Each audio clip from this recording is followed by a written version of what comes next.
చైత్ర, డాక్టర్స్లో మా ఫ్రెండ్స్ చాలా మంది ఉన్నారు. మేము వాటి పొందిన వాటి దగ్గర టెక్నిక్ చేస్తాం. ఎందుకంటే వాళ్ళకి వచ్చే లీగల్ ప్రాబ్లమ్స్ అన్ని మేమే సాల్వ్ చేస్తాం కదా. సో లాయర్కి డాక్టర్కి అటాచ్మెంట్ ఎక్కువ అన్నమాట. అందుకే నీకు డాక్టర్ సంబంధం చూస్తున్నాను. ఎందుకంటే నాలాగా రిజిస్టర్ ప్రాక్టీస్ ఉంటుంది. ఎలాగో డాక్టర్ కాబట్టి నీ ఆరోగ్యంతో పాటు నా ఆరోగ్యం కూడా చూసుకుంటాడు. నా మ్యారేజ్ కూడా ఒక్క ప్లాన్ తోనే సెట్ చేస్తున్నారన్నమాట. మీకు డాక్టర్ ప్రొఫెషన్ నాకు ఇష్టమైతే నన్ను డాక్టర్ చదివిస్తే బాగుంటుంది డాడీ. చదివిద్దామని అనుకున్నాను, కానీ నీ గుణం చూశాక వద్దు అనుకున్నాను. ఎందుకంటే ఎందుకంటే డాక్టర్ అండ్ లాయర్ ఈ రెండు ప్రొఫెషన్కి మనసు సున్నితంగా ఉంటే అస్సలు సెట్ కాదమ్మా. నీకేమో మీ అమ్మకిలాగా జాలి కూడా చాలా ఎక్కువ. అందుకే నిన్ను ఎంఎస్ సైకాలజీ చేయించింది. నా ఎడ్యుకేషన్ కూడా పక్క ప్లాన్ తోనే సెట్ చేశారన్నమాట. ఎస్, ఏ కేసు గెలవడానికి ఏ సెక్షన్ వాడాలో పక్కగా ప్లాన్ చేస్తాను. అలాంటిది నా ఒక్క కాలంతో జీవితాన్ని గెలిపించడానికి ఎంత తక్కువగా ప్లాన్ చేశాను. Thank you daddy, thank you so much.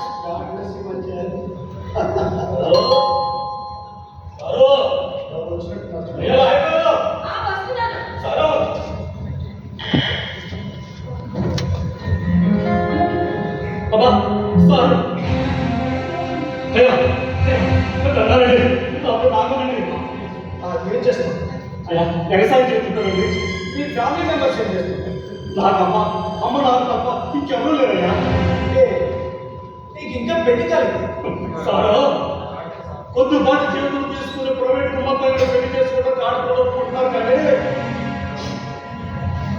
రైతు కుటుంబంలో పుట్టి వ్యవసాయం చేసుకునేటువంటి ఏ ఆడపిల్లలు పెళ్లి చేసుకోవడానికి అది నిజమే. అందుకే కేసేది మాత్రం కేసండి. నేను చేయలేదమ్మా. అలా అలాగే తప్పు కేసు పెట్టారు. సరే నా కోసం పోలీసు వస్తానని తెలిసి తమ వద్దకు వచ్చారు సార్. సరే సరే, ఏం జరిగిందో వివరంగా చెప్పు. చెప్పండి సార్. సార్ సత్యరాజు గారి పొలం ముందు నా పొలం తెలిసే కదండి. సత్యరాజు పొలం నిరోధనాలే ముందు తన పొలం నిరోధన కూడా పడ్డానండి. వాడు బాగా చెప్పారు కరగట్ట కమిటీ చేసేది. ఆ బాలని పొలం విసిరేసి కరగట్ట సరిచేస్తున్నానండి. సత్యరాజు అనే సమయానికి కళతో బలకలను పట్టుకుపోయాడండి. అదే టైంకి బాగా నా మీదకి వచ్చాడండి. ఆ తగ్గిందండి. ఆయన పట్టుకెళ్తాడంతో పాపం చచ్చిపోయాడండి. వాడు నిన్న చెప్పారని వాడు బాగా చెప్పి వాడు భగవద్గీత కేసు ఎట్టించాడండి. ఈ సంఘటన జరుగుతుండగా చూసిన ప్రత్యక్ష సాక్షులు ఎవరైనా ఉన్నారా? ఏంటండి ఒకరు చూసినా సత్యరాజు ఒకటి సాక్షి చెప్పండి. కాంప్లికేటెడ్ కేస్ పెట్టేశారు. నా ఫీజు 5 లక్షలు. చూసుకోలేదు. అయితే నేను కేసు టేకప్ చేయను. చూపించదు బాబు. పోనీ 4.5 లక్షలు ఇచ్చుకో. అంత డబ్బు ఏమిచ్చిందయ్యా? పొలం ఉన్నదావుగా ఉందయ్యా. దాన్ని అమ్మ తాకట్టు పెట్టు, డబ్బు ఏర్పాటు చేసుకో. అంటే 5 లక్షల అక్కడికి మాకుందండి. 2 లక్షల నచ్చుకుంటాయండి. ఇంతకీ నీకున్న పొలం ఎంత? అది అక్కడ ఉంది. నా టైం అంతా వెయిట్ చేసి వెళ్ళి వేరే దాన్ని చేసుకో. అయ్యా ఇట్లాంటి కేసు అందరూ చెప్తున్నారయ్యా. ఎస్, నా మామకి పవర్ ఎక్కువ.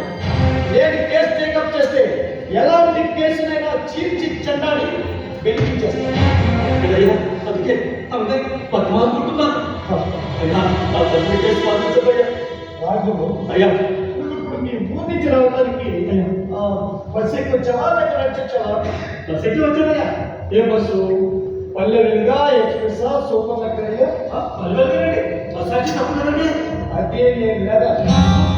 ఎందుకంటే పల్లె వెలుగు బస్ అంటే ఎక్స్ప్రెస్ ఛార్జీ, అంతకంటే సూపర్ లెక్కరీ ఛార్జీ ఎక్కువ. కానీ ప్రయాణించే దూరం మాత్రం అది. అలాగే నీలాంటి కేసు వాదించడానికి తక్కువ ఫీజు తీసుకునే నాయకులు ఉంటారు. వాళ్ళ దగ్గర రాఘవుడు మీ లెవెల్ పల్లె వెలుగు బస్సు మీద, అది నాది బస్సు కాదు, కారు కాదు, ఫ్లైట్.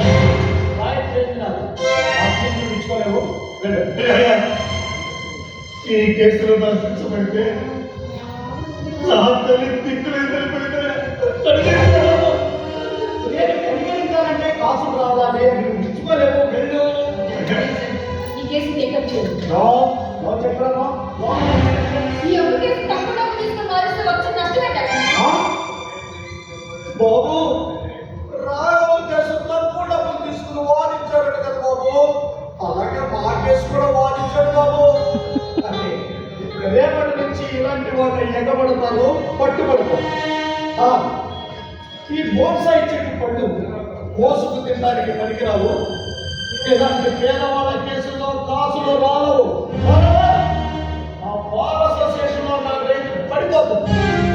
ఈ గ్రేట్ లాయర్ హర్నాథ్కి పెట్టే అర్హత కూడా మీకు లేదు. అదే బాబు, నాకు కోర్టు అయిపోతుందా? నేను త్వరగా వెళ్ళాలి. వెళ్ళు, నీ దండం పెడతాను. వెళ్ళు బాబు. వెళ్ళిపోండి. వెళ్ళిపోయి మంచి రాయి వెతుక్కోండి. ఇక్కడ మేజర్స్ మాత్రమే ఉంది. దాంట్లో దయ అని పదార్థం లేదు. వెళ్ళి మంచి రాయి వెతుక్కోండి.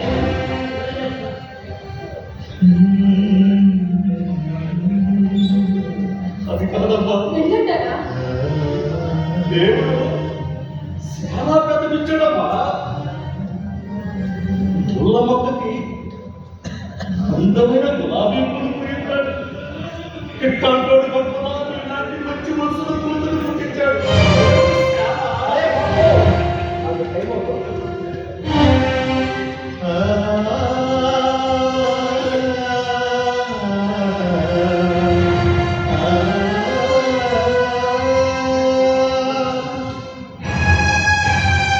డాడీ, ఇప్పుడు మీరు తీసుకున్న నిర్ణయం కరెక్ట్ అని మీకు అనిపిస్తుందా?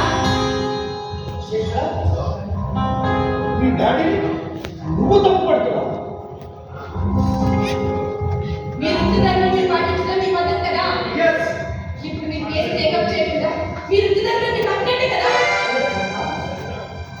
మా దేన్ని పీడిస్తేనే కేసు టేకప్ చేస్తా. That's all. నీకు బాగా అర్థం కావాలంటే ఒక మంచి మాస్ ఎగ్జాంపుల్ చెప్తాను. ఖైదీ సినిమా తర్వాత చిరంజీవి రెమ్యునరేషన్ పెరిగిందా లేదా? అలాగే శివ తర్వాత నాగార్జున, సమరసింహారెడ్డి తర్వాత బాలకృష్ణ, పోకిరి తర్వాత మహేష్ బాబు, ఇలా సోసో హీరోల రెమ్యునరేషన్ పెరిగాయా లేదా? రియల్ హీరో సక్సెస్ఫుల్ కొట్టే కొద్ది హీరోల రెమ్యునరేషన్ పెరిగినట్టు కోర్టులో విజయాలు సాధించే కొద్ది మీ డాడీ ఫీజు రేటింగ్ కూడా పెరుగుతుంది. అర్థమైందా?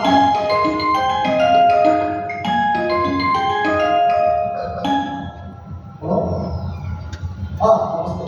ఎవరు? ఓ సత్యరాజ్. ఓకే, చెప్పండి. ఏంటి? రాఘవులు మీ బాల్యాన్ని హత్య చేశారు. నేను చేస్తే వచ్చారు. ఓకే, సరే. నా fee 10 lakhs. No problem. 5 lakhs advance. Daddy రానే డాడీ. చిత్రాంతం ఇదే నా వృత్తి ధర్మం. ఐ రిపీట్ ఇట్, ఇదే నా వృత్తి ధర్మం. మీరు ఇస్తున్నారా? రాజులు నేను కొట్టుకెళ్తాను, వేరే ఆయన పెట్టుకుంటాను. ఒకవేళ కోర్టులో రాఘవులే నిర్దోషి అని తెలిస్తే నేను కాదంటాను. అదే నాన్న, రాఘవులు చెప్పింది మాత్రమే నిజమని ఎలా నమ్మకం? ఎలా నమ్మకం? వాడు చెప్పింది కూడా వినాలి కదా. న్యాయాన్ని నిరూపించే ప్రాసెస్ చాలా పెద్దది. పోలీస్ ఇన్వెస్టిగేషన్ రిపోర్ట్తో పాటు పూస్టింగ్ సేకరించిన ఆధారాలు పరిశీలించాలి, సాక్షులు విచారించాలి, లాయర్ల వాదనలు వినాలి. అప్పుడు కోర్టు న్యాయాన్ని నిర్ధారించాలి. న్యాయం